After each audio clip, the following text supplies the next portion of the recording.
In today's Stanford MBA Application Essay Tip series, I will share a few examples where fear was successfully used as an emotional vocabulary for the Stanford What Matters Most to You and Why essay.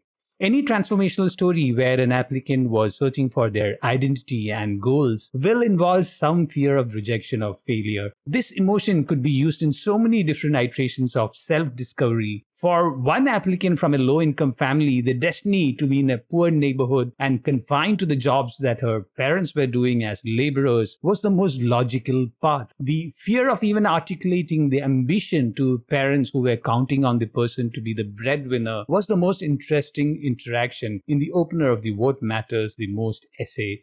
The narrative didn't criticize the parents but showed the vulnerability of financial burden. For another applicant, it was a revelation of being gay to conservative parents that actualized all the fear of rejection. The person was abandoned by the family. After the big setback, the growth story without any family support became extremely interesting. For another applicant, saying no to the legacy of a military career was the biggest fear. Although the person didn't face rejection from the family, there was a differential treatment for the ethical choice he made. The reason why the person didn't choose the career pivoted into an interesting read on mental health and capitalism for the good of communities, all from the perspective of military families. Fear is the most common emotion across cultures, economic status, differing levels of ambition, religion, ethnicity, and nationality. So when you work with the fear vocabulary in your first draft of the What Matters Stanford MBA essay, number one, write verbatim how you felt. This could look extremely raw, but don't worry about refining it now. Number two,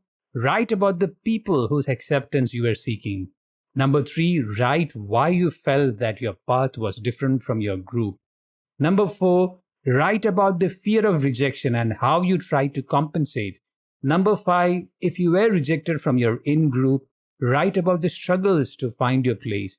Number six, write what you want to do for people from similar life trajectory. The simple 6 steps will help you draft an essay that has structure and emotional vocabulary to stand out from your competitors. If you need my help, reach out to me, Atul Jose at store.fngmat.com/contact-fngmat, or you can directly subscribe to FNGmat's essay editing service at store.fngmat.com/essay-editing. To read the sample essays I have written, download FNGmat's Stanford MBA Essay Guide at store.fngmat.com/Stanford-MBA-Essay-Guide.